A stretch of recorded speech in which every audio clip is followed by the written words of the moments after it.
Chapter 13. After the audience had rejoiced over Gabriel's final words, the people settled down in order to discuss in groups how they might proceed. Kenneth went over to Lyra and told her to join the other reversionists for a group meeting, but she refused and went to sit down in Gabriel's group instead. Kenneth shrugged his shoulders and joined the reversionists. The group was tense as they were still unsure of how to proceed. Linus said privately to the others that it would not work to practice the eightfold path since they had learned at the science center that they already had low spiritual mass. The others recognized the problem and was left questioning how to reverse their world if they could not lose further spiritual mass. A woman in the crowd stood up and called out Gabriel in front of everyone. She yelled that Gabriel's teachings were unusable since everyone in their world already had low spiritual mass, so it was futile to follow his teachings that taught how to lose spiritual mass. Confusion spread throughout the crowd, and a man asked her how she knew that they had low spiritual mass. She answered that the scientists had confirmed that their bodies of light were made of low mass, which made them survive and not stonify like the rest. She said that this low mass must correlate to a low spiritual mass. She called Gabriel a fraud and told everyone to leave for them to spend their final moments on Earth away from the false teachings. As the woman continued to yell, Kenneth thought he recognized her as Kira, who was Boris' wife. He told the other reversionists, and they also recognized her. They noticed that her light was dimmed compared to everyone else's. Gabriel tried to calm down the crowd by recognizing that there was some connection between their physical mass and spiritual mass, though transcendence of identification was still their overall aim to pass their trials. Kira struggled to raise her arm as she pointed to Gabriel to say that he had it all backwards, and really the problem was that they all had too low spiritual mass, and that they needed to gain mass in order to reverse to the original world. Some found Kira's rant to make more sense than Gabriel's teachings and started arguing with the people who were still devoted to transcending identification. Chaos ensued, and soon everyone was yelling at each other. The reversionists were flabbergasted by how Kira's short speech had caused so much violence so suddenly. It seemed to them that Boris' group had infiltrated Gabriel's garden in order to practice their ideology of creating havoc in the world, in order to gain spiritual mass, and they had successfully done so. Many of the beings decided to leave together with Kira, who had started the upheaval, in order to learn more about how to gain spiritual mass. The reversionists thought that they were probably being led directly to Boris. Others left due to all the confusion and lack of certainty in how to reverse their world. The reversionists thought that they had lost hope in the cause. A few number of beings stayed behind with Gabriel in order to carry out the last struggle in order to pass the trial. Gabriel held a speech for the remaining souls. He said that they had not landed in hell or heaven, as this was a place of tribulation. They knew the causes of existence, and now they only needed to figure out how to manipulate existence into the world they wanted to see. The trial waited them, and only one outcome was useful to them. They needed to apply total transcendence of identification to themselves so they could pass the trial. Resting in the truth of I am light, they could cure all identifications their mind had subjugated them to. By identifying the desires they had, they could classify them into belonging to a specific chakra center. With awareness, they could practice the eightfold path, which dissolved the desires completely. In that way, they would not be separated from the one any longer and could return to the new earth, and the world would be back to normal. The ones that did not find out how to return now would have eternity to figure it out. In that way, everyone would eventually return to the new earth. Everyone's identification would be nullified when they returned, so Earth would be a paradise to live on. The small number of beings could not wait to get started on their healing journey. They were all tired of complete darkness and silence in their surroundings. Suddenly a woman came into garden pleading for help. She was being followed by a group of beings. A man called her faithless and a woman called her unloved by God. She wanted them to stop. She said she was part of the chosen ones, which was led by Jacob. She said that a group had been harassing them and she could not take it any longer. The group called the chosen ones' belief that they were in heaven a joke. The group teased the women by saying that they would make her heaven into a living hell. The woman could not understand why God would allow mean people into heaven. It made her question everything she believed in. The reversionists recognized the ideology that Kira had just refreshed for them. They asked the woman where the mean group had come from. The woman answered that they were harassing people next door at the town center. Many of the reversionists in the garden looked confused since the town center was far away. Frederick explained to them that the collapse of the earth had made all roads shorter, so now the town center was just next to them. Gabriel suggested that they should go to the town center and meet with the mean group's leader in order to confront him with the suffering he caused. The reversionists went to the town center, which was just a few steps away. They saw in horror how souls were being chased by Boris group members. William saw Boris and Kira in the center of the square and went up to them with the other reversionists. William yelled out to Boris and cursed him for bringing the world to hell when it was a time to work together to reverse the world. Boris mockingly laughed at him and replied that his group was the only ones that truly tried to reverse the world. He added that many had even succeeded in leaving the world by stonification. The reversionists were shocked that some souls had practiced identification to an extent that made them so heavy that they were ultimately stonified. Boris said that there were a large group of victims which they had psychologically tortured, but they did not seem bothered. They described themselves as hedonists and themselves were ultimately stonified.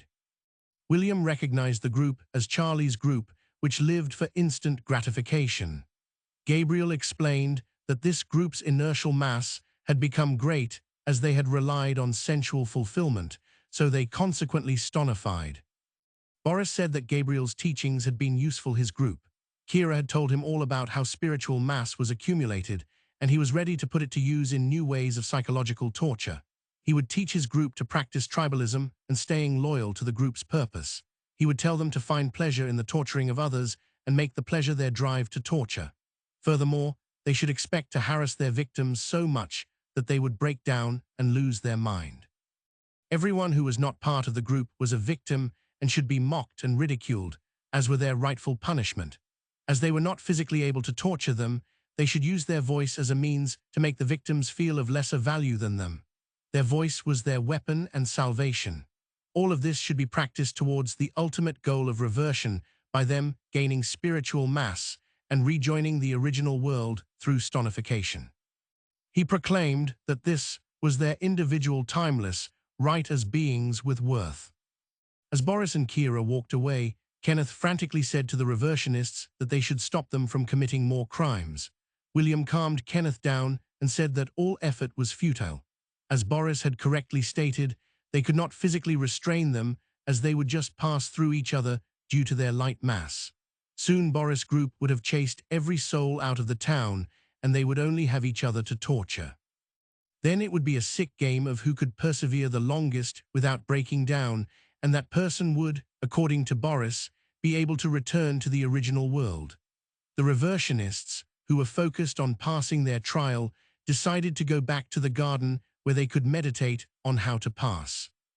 As they were walking down the town square, the reversionists saw a woman sitting alone in all the chaos that surrounded her. William asked her how she could find peace in a world that was ending. She heard him, sat up, and introduced herself as Lisa. She replied that she had not found peace, but was trying to find balance before the world ended. She said that she was a psychotherapist and that she believed that she had found out what was wrong with their world. The reversionists were intrigued since they were all out of options and ideas to reverse the state of the world. Lisa explained that their fates were dictated by their unhealed unconscious. She said that identification was the root of their suffering. When a desire arose, it was either included or excluded in their psyche.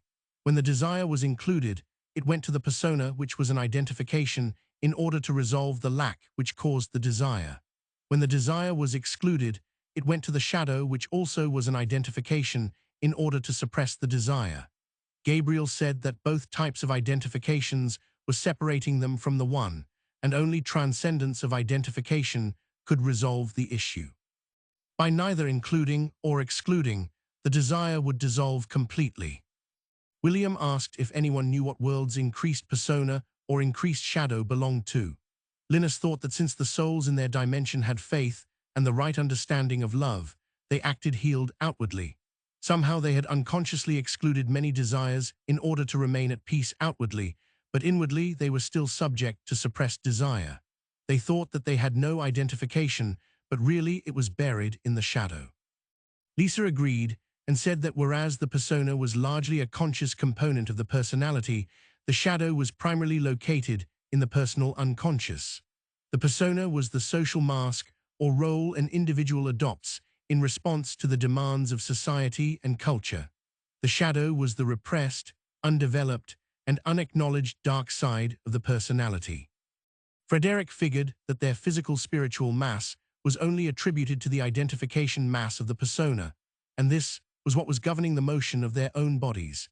He theorized that the world had split into infinite dimensions, and their bodies could only survive in the dimensions which were habitable to their low physical spiritual mass from their lacking persona. Conversely, the high physical persona mass people would have survived in the dimension of opposite environment. However, their soul could only live in one dimension at a time, so their souls only resided in their body in one certain dimension.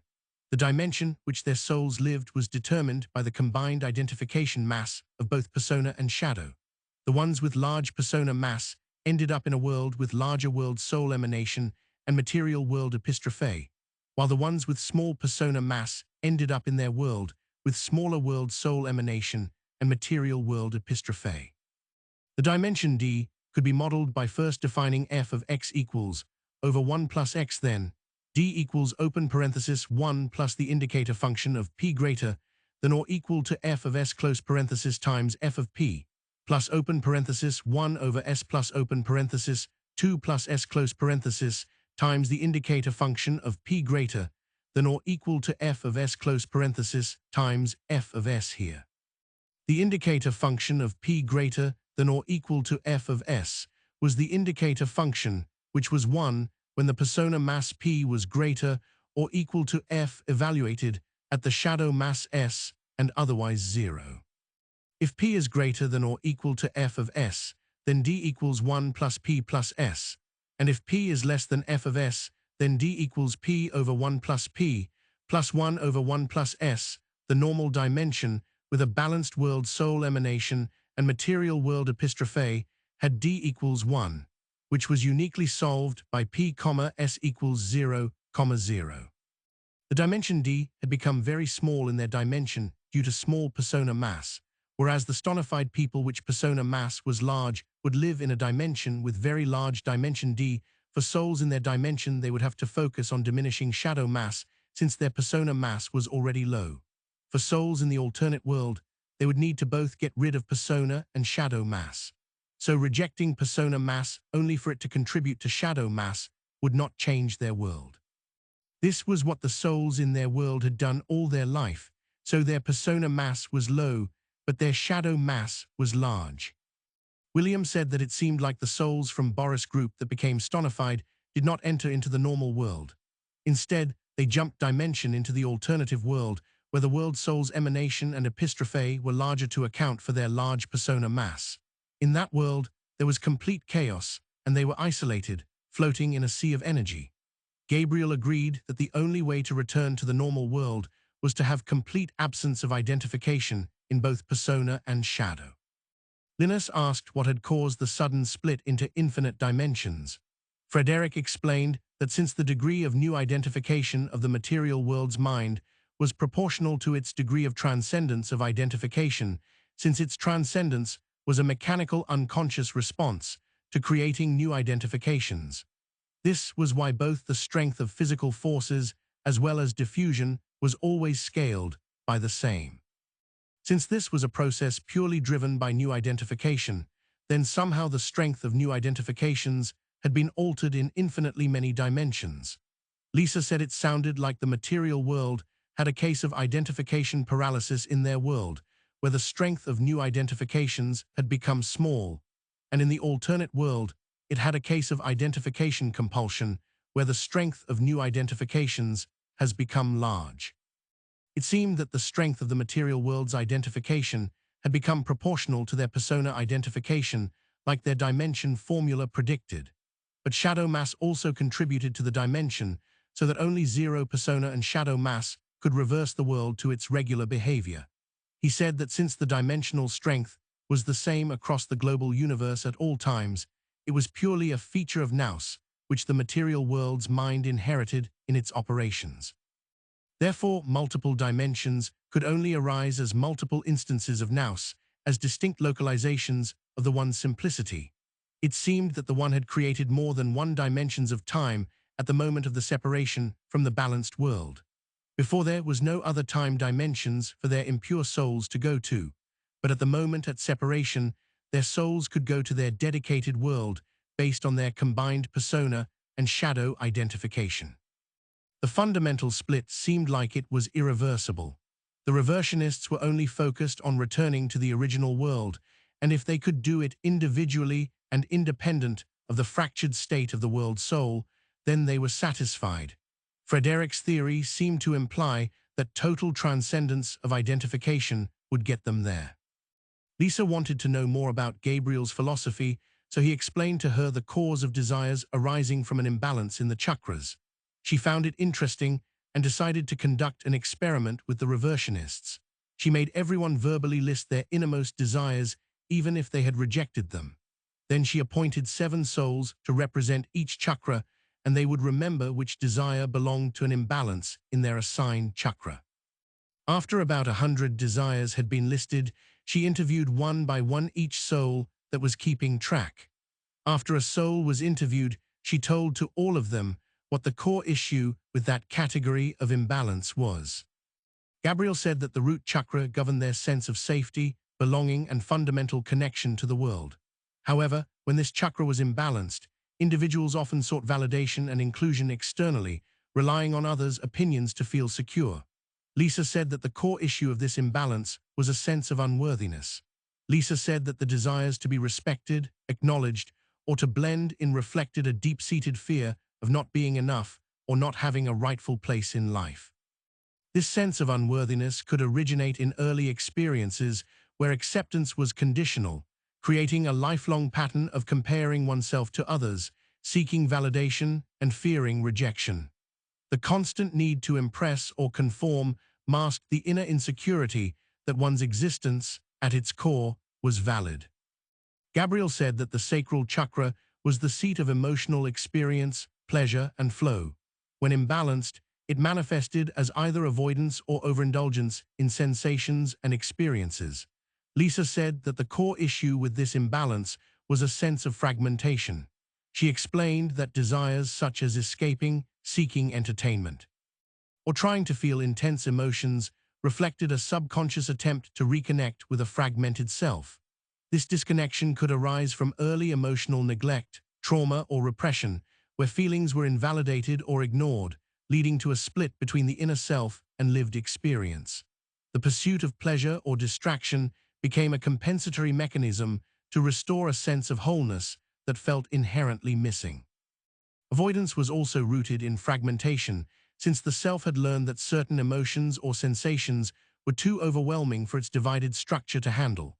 When parts of the inner self had been split off through neglect, repression, or early invalidation, then contact with feelings threatened to expose that gap. By numbing, distancing, or minimizing experience, avoidance attempted to preserve coherence in a psyche that felt internally divided. It was a strategy to protect the fragmented self from encountering the parts of itself it no longer recognized as its own. Gabriel said that the solar plexus chakra represented personal power, agency, and the ability to act decisively in the world. When imbalanced, it resulted in a compulsive aching to achieve acknowledgement. Lisa said that the core issue of this imbalance was a sense of insignificance. When imbalanced, the core struggle was a feeling of an internal doubt that one's actions mattered greatly or that one could control outcomes. She explained that desires to compete, control, accomplish, or dominate were attempts to assert value and leave a tangible mark on the world. The origin of this issue could lie in experiences where competence, initiative, or autonomy were undervalued, overlooked, or challenged. The individual sought external signs of success and power to justify, and thereby mistaking achievement for significance of oneself. Gabriel said that the heart chakra mediated love, empathy, and moral balance. When imbalanced, it resulted in asserting control over other beings. Lisa said that this imbalance was caused by a sense of powerlessness. She explained that desires such as revenge, judgment, or imposing control over others indicated attempts to reclaim agency and restore equilibrium externally. Similarly, the longing for meaning or justice represented a desire to anchor one's life in purpose as a buffer against feelings of vulnerability.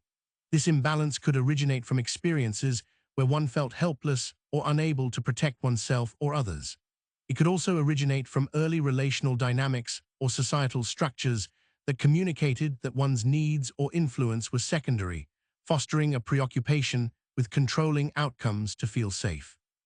Gabriel said that the throat chakra governed communication, expression, and the articulation of thought.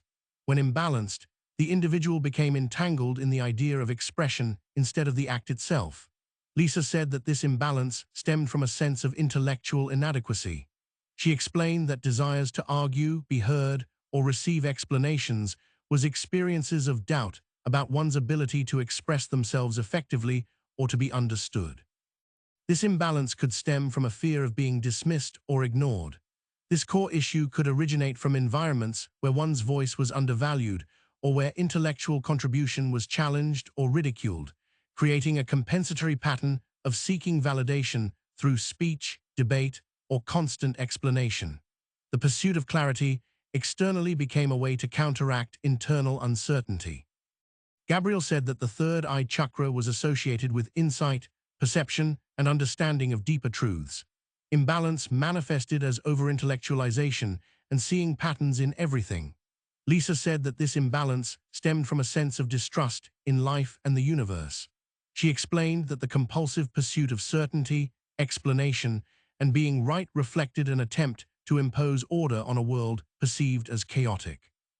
This distrust could arise from early experiences of unpredictability, betrayal, or cognitive dissonance, which taught the mind that reality was unreliable or potentially threatening.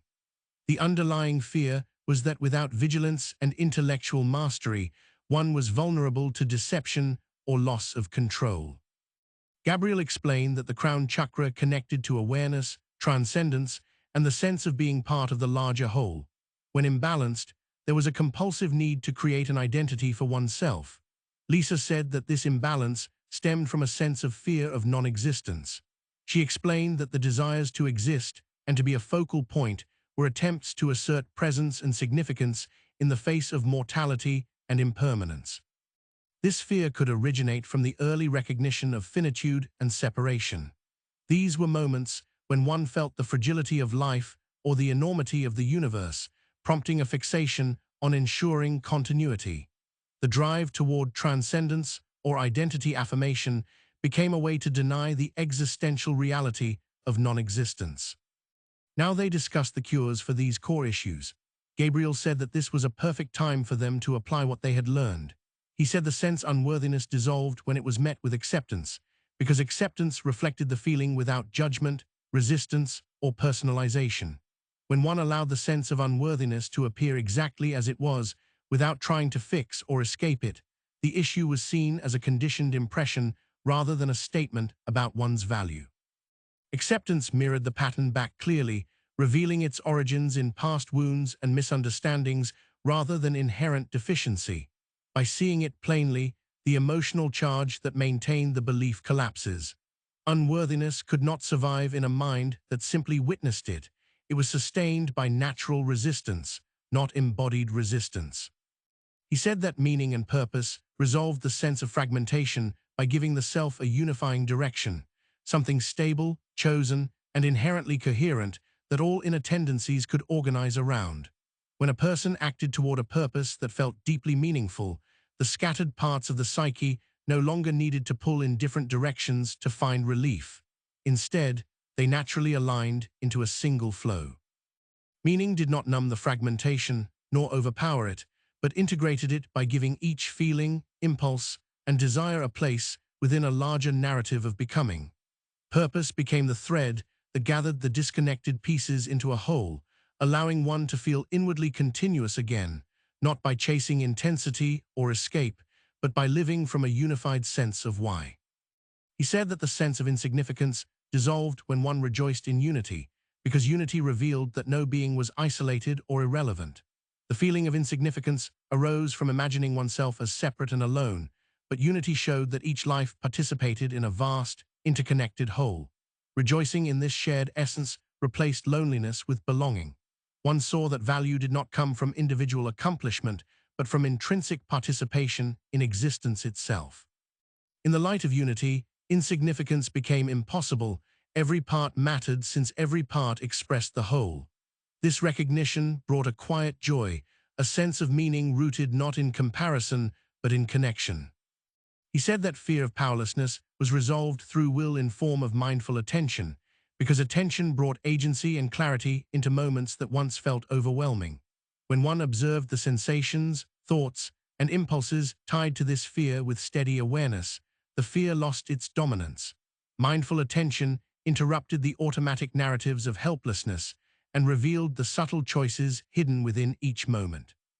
In seeing clearly, one discovered that powerlessness was not the absence of power, but the absence of awareness. With attention, the individual could respond rather than react, choose rather than be overwhelmed. This quiet reclaiming of inner freedom dissolved the fear at its root. He said that the sense of intellectual inadequacy dissolved when morality was understood as acting from good intention rather than proving knowledge or competence. When one grounded speech, thought, and action in sincerity and benevolence, the pressure to appear intelligent faded. Good intention clarified communication naturally because it oriented the mind toward contribution rather than self-protection. From this perspective, intellectual worth was not measured by mastery or argument, but by the genuineness and integrity of one's expression. With this shift, the need for validation dissolved, and the individual became free to communicate authentically. The mind relaxed, and clarity emerged, not from striving but from sincerity.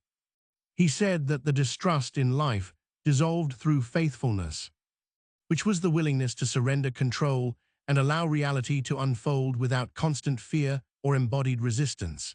Faithfulness was not blind belief, but a deep trust in the inherently connected existence. When one stopped trying to force outcomes or protect against every uncertainty, the nervous tension that fueled distrust began to soften. Surrender revealed that many difficulties resolved themselves when they were not met with suspicion or struggle. By yielding to the natural flow of events, one experienced that life was not an enemy, but a process that supported growth. This lived experience restored trust more completely than any argument could. He said that the fear of non-existence was transformed through gratefulness because gratitude shifted consciousness out of identification with the fear and back into the spacious awareness from which the fear arose. When one became grateful merely to witness this existential anxiety, the gratitude itself affirmed that awareness was prior to the fear, not threatened by it. This shift loosened the false identification between one's existence and the sensations of fear. Gratefulness reframed the fear as an appearance in consciousness, something that could be appreciated as part of the human condition. In recognizing this, the fear lost its absolute authority, and the sense of existence expanded beyond the body and ego into a more stable ground. William told them that it seemed like the soul and the personality, consisting of persona and shadow, represented two complementary aspects of their inner life. The personality held specific experiences as memory. It was the book in which every event, emotion, and desire was recorded. These experiences could accumulate, including contradictory desires in the shadow. The soul, in contrast, held wisdom as memory. It was the reader of the personality's book, interpreting and integrating experiences into understanding.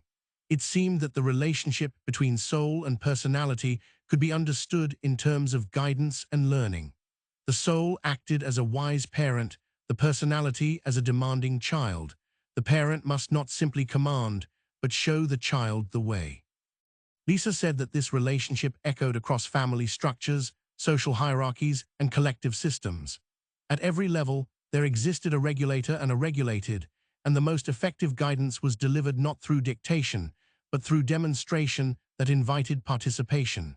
The regulated discovered principles through experience, rather than being told them, and the regulator facilitated a space in which learning could emerge naturally. She said that one of the most effective ways for the regulator to demonstrate wisdom was through play or structured activity, a game that embodied the principles to be learned. By engaging in such exercises, the regulated experienced firsthand the illusory nature of their own desires and identities. For example, by first reflecting on one's own characteristics and then temporarily assuming another identity, the regulated can see how easily the sense of self can dissolve. In doing so, attachment to fixed identities or desires was weakened. The moral or insight being conveyed was not explicitly taught, but was revealed through the regulated's participation, allowing them to internalize it directly. She explained that the process of the regulated engaging with the game was transformative because it temporarily suspended their conventional logic and self-concept. By forgetting who they were for a moment, the regulated seized that personal logic and egoic attachments were not ultimate. It was reality itself, rather than the regulator, that demonstrated the correctness of action and principle. Through this direct experience, the regulated became willing to align with the vision of the regulator. In this way, wisdom emerged organically. The personality provided the raw material of experience, the soul interpreted and internalized it, and the game or structured engagement allowed the principles of life to become self-evident. She said that wisdom could not be imposed from outside. It must be actively cultivated by engaging with the fullness of experience.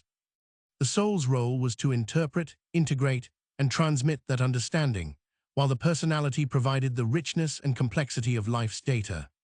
Across all levels of social structures, the principles of demonstration, participation, and experiential discovery allowed the regulated to perceive reality directly, internalize the lessons of experience, and align their actions with enduring wisdom.